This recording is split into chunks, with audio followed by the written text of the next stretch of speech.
नमस्कार विद्यार्थी मित्रांनो, मी गोदावरी कदम तुम्हा सर्वांचं जीके स्टडी पॉइंट या यूट्यूब चॅनलवर मनापासून स्वागत करते। तर विद्यार्थी मित्रांनो, आपण टॉपिक पाहतोय महाराष्ट्रातील समाजसुधारक। चला तर मग सुरुवात करूया।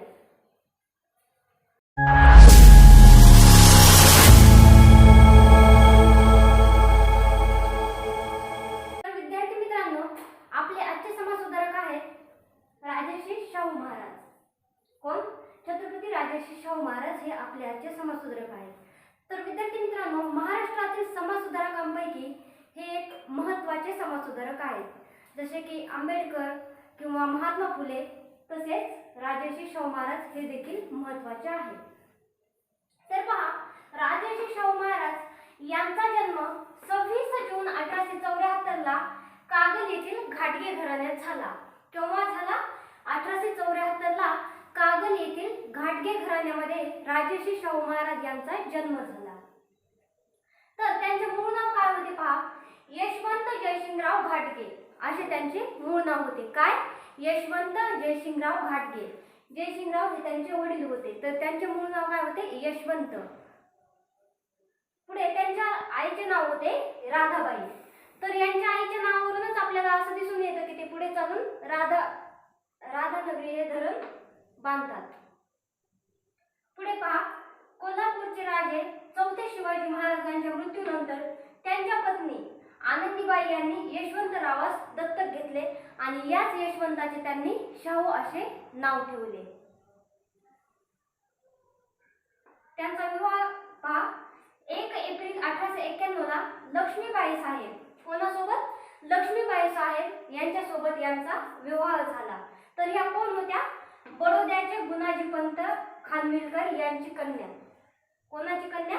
बडोद्याचे गुणाजी पंत खानविलकर यांची कन्या ह्या होत्या। कोण? लक्ष्मीबाई साहेब यांच्यासोबत शाहू महाराजांचा विवाह संपन्न झाला। केव्हा? 1 एप्रिल 1891 ला। पुढे पहा, त्यांचा राज्याभिषेक 2 एप्रिल 1894 ला कोल्हापूरचे कायदेशीररित्या ते वारसदार बनले, म्हणजे त्यांचा राज्याभिषेक झाला। तर पहा विद्यार्थी मित्रांनो, हा समारंभ मुंबईचे तत्कालीन गव्हर्नर कोण होते? लॉर्ड हॅरिस यांच्या अध्यक्षतेखाली संपन्न झाला। कोणता समारंभ? राज्याभिषेकाचा समारंभ। 1894 मध्ये कोल्हापूर संस्थानात ब्राह्मणांना नोकऱ्या देण्यासाठी त्यांनी सुरुवात केली। अब्राह्मणांना नोकऱ्या देण्यासाठी त्यांनी सुरुवात केली। तर पहा, ज्या वेळेला त्यांचा राज्याभिषेक झाला तर त्याचे सुरुवातीचे हे कार्य आपल्याला दिसून येते। काय? अब्राह्मणांना नोकऱ्या देण्यास त्यांनी सुरुवात केली आणि तसंच वेठबिगार पद्धतीचा त्यांनी बंद केलं किंवा अस्त केला वेठबिगार पद्धतीचा। तर वेठबिगार पद्धत काय होती?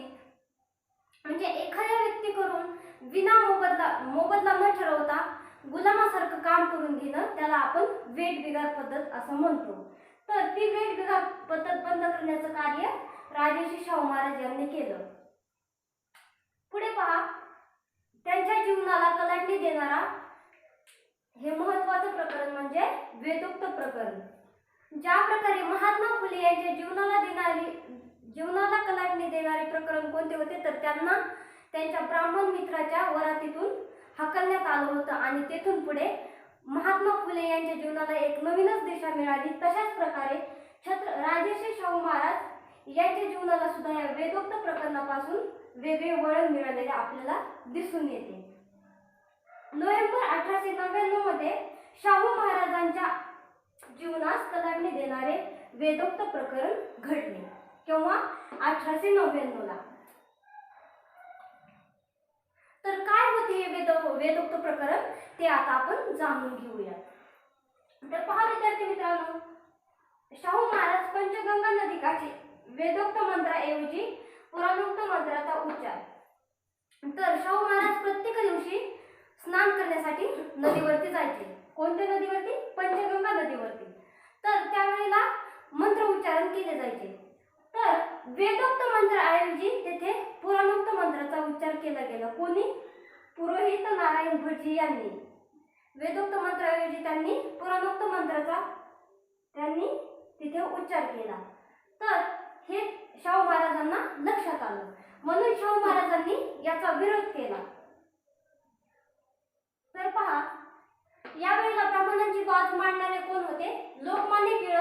आणि शृंगेरीचे जगद्गुरू शंकराचार्य. लोकमान्य टिळकांनी तर केसरी आणि मराठा या त्यांच्या दोन्ही वर्तमानपत्रातून शाहू महाराजांवर टीका केलेली आपल्याला दिसून येत आहे. पुढे पहा, क्षात्र जगद्गुरू पीठचे नारायण भटचे वंश परंपरागत अधिकार काढून घेतले. कोणी? राजर्षी शाहू महाराजांनी हे आता अधिकार काढून घेतले आणि त्या जागी सदाशिवराव पाटील बोनाडीकर यांची निवड केली. हा व्यक्ती मराठी समाजाचा होता, तर याची त्यांनी नियुक्ती केली. पुढे पहा, 6 एप्रिल 1902 या साली काय झाले? वेदोक्त प्रकरणासंदर्भात ब्रिटिश शासनाने नेमलेल्या ब्रिटिश समितीने शाहू महाराजांच्या बाजूने निकाल देऊन वेदोक्त मंत्राचा अधिकार त्यांना देऊन टाकला. कोणाला? शाहू महाराजांना. तर ब्रिटिश शासनाने सुद्धा या प्रकरणाची दखल घेण्यासाठी वेदोक्त प्रकरणाची दखल घेण्यासाठी एक त्यांनी समिती नेमली होती. तर या समितीने सुद्धा शाहू महाराजांच्या बाजूनेच निकाल दिला आणि शाहू महाराजांना वेदोक्त मंत्र उच्चाराचा अधिकार आहे असा त्यांनी निकाल दिलेला आपल्याला या ठिकाणी दिसून येतो. तर पुढे पहा, प्रत्येक समाज सुधारकांनी सामाजिक किंवा शैक्षणिक राजकीय अशा सुधारणा केलेल्या आपल्याला दिसून येतात. तर त्याच प्रकारे शाहू महाराजांनी देखील शिक्षणामध्ये सुधारणा केलेल्या आपल्याला दिसून येत आहे.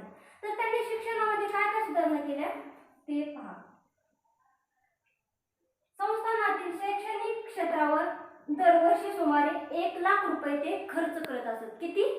1 लाख रुपये ते खर्च करत असत. कशासाठी?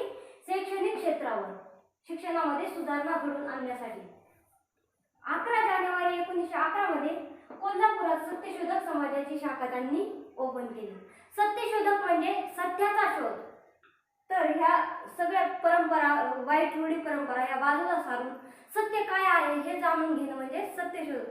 ज्यावेळेला महात्मा फुले यांनी या सत्यशोधक समाजाची स्थापना केली होती, त्याच्यामध्ये या सर्व वाईट रूढी परंपरांना विरोध केलेला आपल्याला दिसून येत आहे.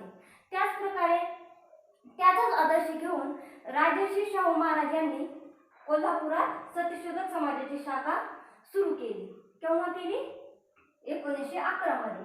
पुढे पहा, 1911 लाच संस्थानात 15% विद्यार्थ्यांना नादारीची घोषणा केली त्यांनी. केव्हा? 1911 मध्ये. पुढे 1913 मध्ये कोल्हापुरात सत्यशोधक समाज शाळा सुरू केल्या. सत्यशोधक समाज याची शाखा सुरू केली केव्हा? 1911 ला आणि सत्यशोधक समाज शाळा सुरू केली केव्हा? 1913 ला. यातला फरक आपल्याला लक्षात आला पाहिजे. पुढे पहा, राजर्षी शाहू महाराज हे डेक्कन एज्युकेशन सोसायटीचे पदसिद्ध अध्यक्ष होते. कोणत्या सोसायटीचे? डेक्कन एज्युकेशन सोसायटीचे हे पदसिद्ध अध्यक्ष होते. तर या डेक्कन एज्युकेशन सोसायटीची स्थापना कोणी केली होती? लोकमान्य टिळक, आगरकर यांनी मिळून या डेक्कन एज्युकेशन सोसायटीची स्थापना केली होती. तर या डेक्कन एज्युकेशन सोसायटीचे जे पदसिद्ध अध्यक्ष होते राजर्षी शाहू महाराज, या पदाचा त्यांनी या वेदोक्त प्रकरणानंतर त्याग केला किंवा राजीनामा देऊन टाकला. कारण लोकमान्य टिळकांनी केसरी आणि मराठा या वर्तमानपत्रातून शाहू महाराजांना विरोध केलेला आपल्याला दिसून येत आहे. पुढे पहा, राजर्षी 1906 मध्ये शाहू महाराजांनी कोल्हापूर संस्थानात रात्रशाळा सुरू केल्या. म्हणजे त्यावेळेला दिवसभर जे लोक कामाला जात होते त्यांना थोडाही वेळ मिळत नव्हता, त्यावेळेला शाहू महाराजांनी रात्रशाळा सुरू केल्या. म्हणजे त्यांनी रात्रीचा टाइम काढून शिक्षण घेण्यास सुरुवात करावी किंवा त्यांनाही शिक्षण मिळाले पाहिजे असं शाहू महाराजांचं मत होतं. म्हणून यांनी रात्रीला शिक्षण देण्याला सुरुवात केली. पुढे पहा, 1907 मध्ये शाहू महाराजांनी मुलींसाठी रात्रशाळा सुरू केली. पहा किती मोठं कार्य केलं, मुलींसाठी रात्रशाळा सुरू केली. म्हणजे ज्या काळामध्ये मुलींना शिक्षणाचा सुद्धा जास्त अधिकार असलेला आपल्याला दिसून येत नाही, मुलींना जास्त शिक्षण दिलेले आपल्याला दिसून येत नाही, त्या काळामध्ये शाहू महाराजांनी मुलींना रात्रीचं शिक्षण द्यायला सुरू केली, रात्रशाळा सुरू केली. तर पहा, राजर्षी शाहू महाराजांनी शिक्षणासाठी किती महत्त्वाचे कार्य केले हे आपल्याला यावरून समजते.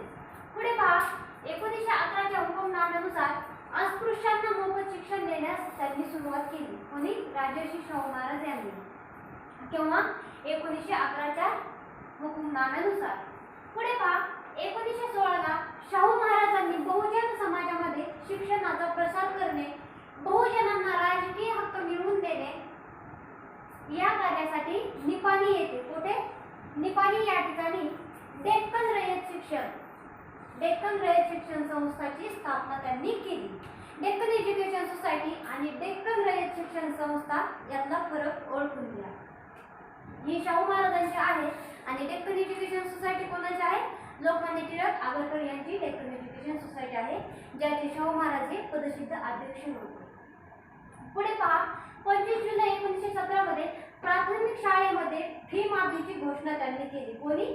शाहू महाराजांनी फी माफीची घोषणा केली. कुठे? प्राथमिक शाळेमध्ये फी माफ व्हावी अशी त्यांनी घोषणा केली. केव्हा? 21 नोव्हेंबर 1917 ला. पुढे पहा, 1918 मध्ये शिक्षण विषयक कराचा कायदा केला. कोणता कायदा? शिक्षण विषयक कराचा कायदा त्यांनी केला. केव्हा? 1918 मध्ये. दरमहा 100 रुपयापेक्षा अधिक उत्पन्न असलेल्या व्यक्तीवर हा शिक्षण कर बसवला. तर पहा, ज्या व्यक्तीचं उत्पन्न दरमहा 100 रुपयापेक्षा आहे अशाच व्यक्तीवर त्यांनी हा कर बसवला. अन्य व्यक्तीवर त्यांनी हा कर बसवला नाही. पुढे 1918 मध्ये महाराजांनी कोल्हापूर संस्थानामध्ये तलाठी शाळा सुरू केली. कोणती? तलाठ्यांची शाळा सुरू केली. कोणी? राजर्षी शाहू महाराज यांनी कोल्हापूर संस्थानामध्ये. पुढे पहा, शाहू महाराजांनी कोल्हापुरात शिक्षणाकरिता जयसिंग घाटगे त्यांच्या वडिलांच्या नावावरून काय? जयसिंग घाटगे टेक्निकल इन्स्टिट्यूट आणि भूगर्भशास्त्र सर्वेक्षण, औद्योगिक सर्वेक्षण, जल सर्वेक्षण या संस्थांची त्यांनी स्थापना केली. कोणी? राजर्षी शाहू महाराज यांनी. कोणते कोणते संस्था? जयसिंग घाटगे टेक्निकल इन्स्टिट्यूट, भूगर्भशास्त्र सर्वेक्षण, औद्योगिक सर्वेक्षण आणि जल सर्वेक्षण इत्यादी संस्थांची स्थापना त्यांनी कोल्हापूर संस्थानामध्ये केली. तर पहा, संस्थानातील एकूण महसुलापैकी 6% महसूल शिक्षणावर खर्च करीत असत. कोण? छत्रपती राजर्षी शाहू महाराज हे एकूण महसुलापैकी म्हणजे एकूण जीएसटी पैकी किती टक्के जीएसटी शिक्षणावर खर्च करीत असत? तर 6% जीएसटी हा शिक्षणावर खर्च करीत असत. कोण? राजर्षी शाहू महाराज.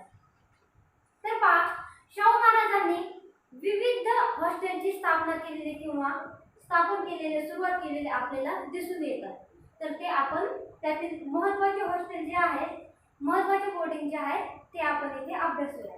तर पहा, 1901 मध्ये राजाराम बोर्डिंग हॉस्टेल आणि व्हिक्टोरिया मराठा बोर्डिंगची त्यांनी स्थापना केली. कोणी? राजर्षी शाहू महाराज यांनी. केव्हा केली? 1901 मध्ये. कोणकोणते? राजाराम बोर्डिंग हॉस्टेल आणि व्हिक्टोरिया मराठा बोर्डिंग. हे दोन केव्हा झाले? 1901 मध्ये. पुढे 1906 मध्ये वीरशैव लिंगायत बोर्डिंग आणि मुस्लिम बोर्डिंगची स्थापना केली. कोणते? वीरशैव लिंगायत बोर्डिंग आणि मुस्लिम बोर्डिंग. पुढे 1908 मध्ये मिस क्लार्क हॉस्टेल आणि दैवज्ञ बोर्डिंग यांनी सुरू केले. दैवज्ञ बोर्डिंग कोणासाठी? अस्पृश्यांसाठी सुरू केले. पुढे पहा, 1911 मध्ये नामदेव बोर्डिंग सुरू केले. तेव्हा 1911 मध्ये. हे कोणासाठी होते? नावी लोकांसाठी. पुढे पहा, 1915 मध्ये सरस्वतीबाई गोंड सरस्वत बोर्डिंग सुरू केले. तेव्हा 1915 मध्ये. पुढे पहा, 1920 मध्ये प्रिन्स शिवाजी मराठा बोर्डिंग त्यांनी सुरू केले. कोणते? Prince Shivaji Maratha boarding. तेव्हा 1920 मध्ये. 1901 ला मराठा विद्यार्थ्यांसाठी असलेल्या व्हिक्टोरिया वसतिगृहात अस्पृश्य व मुस्लिम विद्यार्थ्यांना, कोणाला? अस्पृश्यांना आणि मुस्लिम विद्यार्थ्यांना त्यांनी या विद्यार्थ्यांची सोय केली. कोणत्या बोर्डिंग मध्ये? या व्हिक्टोरिया बोर्डिंग मध्ये. जे व्हिक्टोरिया बोर्डिंग 1901 मध्ये त्यांनी सुरू केलं होतं. या बोर्डिंग मध्ये त्यांनी अस्पृश्य आणि मुस्लिम विद्यार्थ्यांची सोय करून आणली. कोणी? राजर्षी शाहू महाराज यांनी.